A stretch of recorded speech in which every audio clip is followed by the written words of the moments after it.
ওটা একটু বিস্তৃত বলুন। হ্যাঁ, আজকা বেলা প্রায় 5টার সময় আমরা একটা খবর পাই যে বুড়ো নদীতে একটা মৃতদেহ পড়ে আছে, কিন্তু ওই মৃতদেহের ব্যাপারে কেউ কোনো পরিচিত হয় নাই এবং মৃতদেহ কার তাও শনাক্ত করতে পারেনি। তারপর আমরা পুলিশ, স্থানীয় জনগণ এবং গ্রামবাসী মিলে আমরা বুড়ো নদীতে আসি, দেখি একটা মৃত লোক সে জলের মধ্যে ভাসন অবস্থায় আমরা দেখতে পাই। তারপর আমরা সবাই সহিতাই আমরা মৃত ব্যক্তিকে জল থেকে তুলে আমরা যখন পাড়ে আনি, তখন গ্রামের লোকগুলা ওই লোকটিকে চিনতে পারি।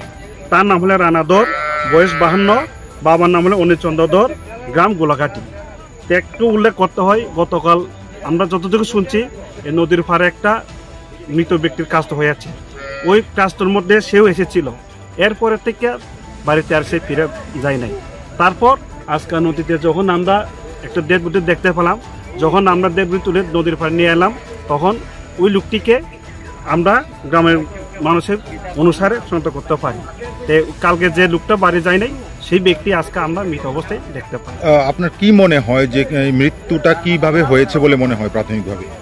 প্রাথমিকভাবে আমরা এটাই মনে করতে পারি, যেহেতু জলের মধ্যে বাস অবস্থা আমরা পেয়েছি, হয়তো সে কালকে জলের মধ্যে পড়ে বা বাড়িতে আর ফেরা নাই বা জলের মধ্যে সে ডুবে যায়, হয়তোবা সে নদীতে যেহেতু জলস্রোত আসলো, তখন মনে হয় সে ওইখানেই সে শেষ নিঃশ্বাস ত্যাগ করে। তথাপি আমরা এখন পোস্টমর্টম করতে যাচ্ছি, সঠিক মৃত্যুর কারণ কি আমরা পিএম করার পরে আমরা সঠিক জানতে পারি।